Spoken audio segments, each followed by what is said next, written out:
Today's Sinister Sunday, we are going to Sweden. At first glance, this old country house might not look like much to the world. However, the ghosts love it.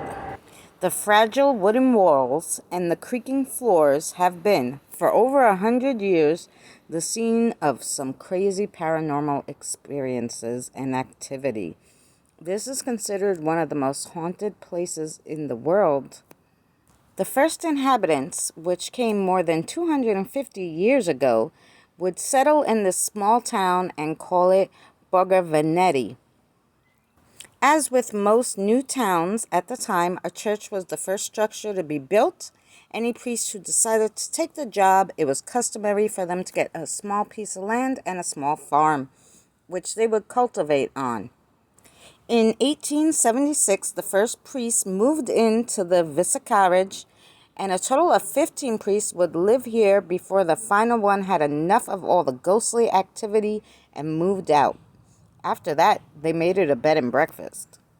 Although the first reports were by a priest in 1927 saying the place was haunted, it did not become famous for its hauntings until Eric Lindengren in 1945. That's when Eric had told a reporter about all of the activities. He told him he would sit in a rocking chair, and every time he sat for too long, they'd throw him out of it and he'll be on the floor.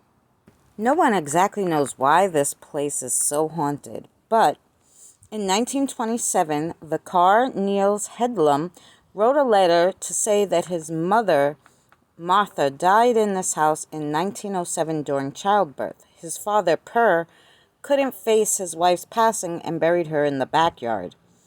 When the locals found out, they told him he had to bury Martha in a cemetery. Per agreed, but the next day the whole family had disappeared along with Martha's body. Vicar's Niels moved back into the house after his father, Per, died. He saw all his laundry being pulled from the drying rack in the garden. There was no wind, and you can clearly tell it was being pulled. The second reason why people think this house is so haunted is because a priest in the late 19th century got a girl pregnant, and she was locked inside the pink room. When the child was born, it was either stillborn or killed right after birth. The baby is buried at the north side of the house, just outside the pink room. Both mother and child haunt this house still. The mother had died shortly after her baby. Sounds of screaming babies, small shadows, figures, and everything else have been seen in the pink room. But those aren't the only ghosts. In 1930, Hedlund's successor, Vic Rudolph, saw a lady dressed in gray at the house. She was walking slowly towards him, and then she decided to take a turn into the expedition room.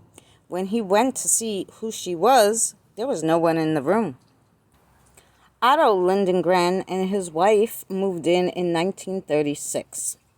Miss Lindengren had a strange encounter at the kitchen.